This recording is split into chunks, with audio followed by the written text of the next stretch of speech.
क्रय मूल्य किसे कहते हैं? जिस मूल्य पर किसी वस्तु को खरीदा जाता है उसे क्रय मूल्य कहते हैं, और जिस मूल्य पर किसी वस्तु को बेचा जाता है उसे विक्रय मूल्य कहते हैं। तो जब क्रय मूल्य लाभ कब होगा? जब क्रय मूल्य विक्रय मूल्य से, यानी कि जो कॉस्ट प्राइस है, जब कॉस्ट प्राइस है, लाभ कब होगा?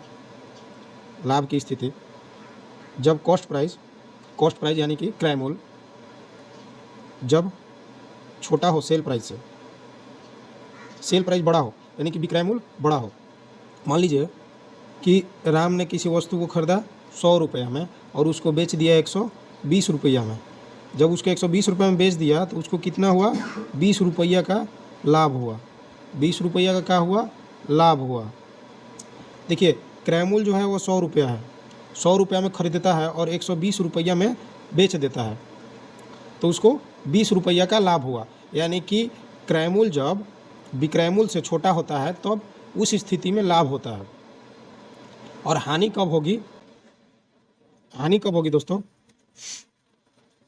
जब कॉस्ट प्राइस बड़ा हो सेल प्राइस से, यानी कि क्रय मूल्य जब बड़ा हो विक्रय मूल्य से, तो उस स्थिति में हानि होती है। मान लीजिए कि 80 रुपये में किसी सामान को खरीदा, राम ने किसी वस्तु को 80 रुपये में खरीदा, 80 रुपया में खरीद कर उसे 60 रुपया में बेच देता है। 80 रुपये में तो खरीदा है लेकिन उसको 60 रुपये में बेच दिया। बेचा कितना में है? 60 रुपये में, और खरीदा कितना में है? 80 रुपये में। यानी कि 80 रुपये में खरीद के और 60 रुपये में बेच दिया, तो उसको घाटा कितने का हुआ? 20 रुपये का हुआ। यही जो 20 रुपये है वही क्या हुआ? हानि। तो इसका मतलब ये हुआ कि जब आपका कॉस्ट प्राइस सेल प्राइस से बड़ा हो तो उस स्थिति में हानि होती है। एक और फॉर्मूला है जिसका बार बार जरूरत पड़ेगा। देखिए, लाभ और हानि निकालना तो आप लोग जान गए कि लाभ और हानि किस स्थिति में होगा, और ये हुआ लाभ प्रतिशत। लाभ प्रतिशत कैसे निकलता है? लाभ प्रतिशत निकालने के लिए लाभ गुणे 100 और बटा में कॉस्ट प्राइस यानी कि क्रय मूल्य होता है। देखिए, इसका फॉर्मूला हो गया प्रॉफिट इंटू 100 बटा में कॉस्ट प्राइस। ठीक है। अब अगर लॉस प्रतिशत पूछे, लॉस प्रतिशत यानी कि हानि प्रतिशत पूछे, तो ये हो जाएगा लॉस इंटू 100 और बटा में कॉस्ट प्राइस। देखिए, दोनों का फॉर्मूला सेम है। जब प्रॉफिट लाभ प्रतिशत पूछे तो लाभ गुणे 100 बटा में क्रय मूल्य, और जब हानि प्रतिशत पूछे तो हानि गुणे 100 बटा में क्रय मूल्य। ठीक है दोस्तों।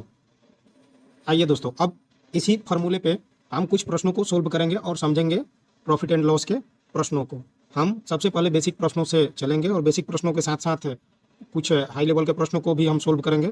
तो सबसे पहले हम लोग जो कम लेवल के प्रश्न हैं उन प्रश्नों को हम लोग सबसे पहले देखते हैं। देखिए, राम एक गाय 800 रुपये में खरीद कर 1000 रुपया में बेच देता है, तो लाभ प्रतिशत बता। देखिए, सबसे पहले हम प्रश्नों को पढ़ेंगे और पढ़ने के बाद इसमें देखेंगे कि क्रय मूल्य कितना है और विक्रय मूल्य कितना है, यानी कि कॉस्ट प्राइस कितना दिया हुआ है और सेल प्राइस कितना दिया हुआ है।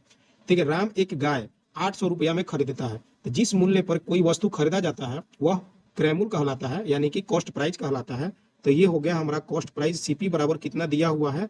800 रुपया दिया हुआ है। और सेल प्राइस कितना दिया हुआ है? सेल प्राइस यानी कि विक्रय मूल्य। ये हुआ क्रय मूल्य और ये हुआ विक्रय मूल्य।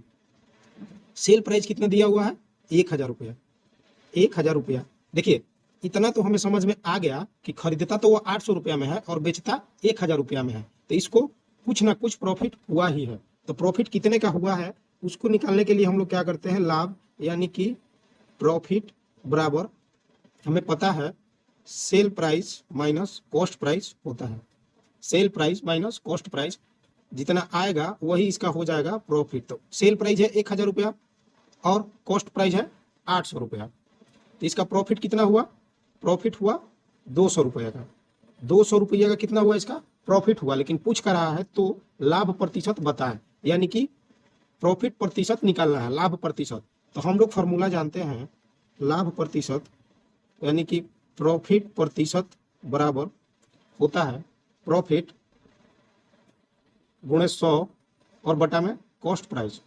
ठीक है दोस्तों, प्रॉफिट गुणे 100 बटा में कॉस्ट प्राइस। फॉर्मूला होता है लाभ प्रतिशत बराबर लाभ गुणे 100 बटा में क्रय मूल्य। प्रॉफिट कितने का हुआ? 200 रुपये का हुआ। ठीक है। और यहाँ पे 100 गुणा कर दिए। और कॉस्ट प्राइस कितना है? कॉस्ट प्राइस हुआ 800 रुपया, कॉस्ट प्राइस हुआ 800।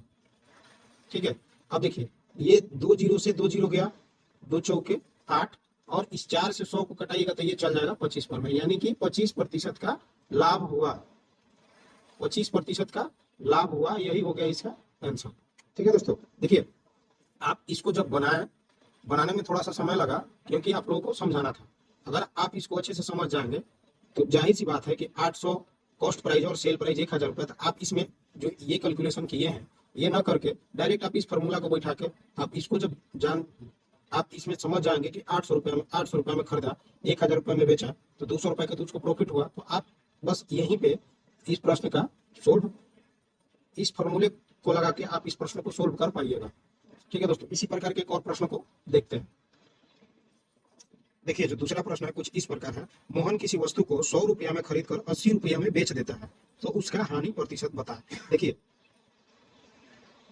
मोहन किसी वस्तु को 100 रुपया में खरीदता है, यानी कि कॉस्ट प्राइस उसका कितना हुआ 100 रुपया। 100 रुपया में वह किसी वस्तु को खरीदता है तो उसको कॉस्ट प्राइस यानी कि क्रय मूल्य बोलते हैं, और बेचता कितना में है, सेल प्राइस जो है उसका कितना है 80 रुपया में उसको बेच देता है, यानी कि विक्रय मूल्य उसका हुआ 80 रुपया। तो देखिए खरीदता तो 100 रुपए में है, बेचता 80 रुपए में, तो उसको जाहिर सी बात है कि घटा हुआ, कितने रुपए का घटा हुआ, तो 20 रुपए का घटा हुआ, 20 रुपए का उसको घटा हुआ, यानी कि 20 रुपए का उसको हानि हुआ। तो इसमें पूछ रहा है तो उसका हानि प्रतिशत बताएं। हानि प्रतिशत यानी कि लॉस प्रतिशत बराबर कितना होता है, लॉस इंटू 100 बटा में सीपी, लॉस गुणे 100 बटा में कॉस्ट प्राइस। लॉस कितना हुआ 20 रुपए का हुआ और गुणे 100, कॉस्ट प्राइस कितना है, क्रय मूल्य कितने में खरीदा है, वो 100 रुपया में खरीदा है। तो आप इस 100 से इस 100 को कटा दीजिएगा, कितना आ जाएगा 20%। 20% का क्या हुआ, उसको लॉस हुआ। ठीक है दोस्तों।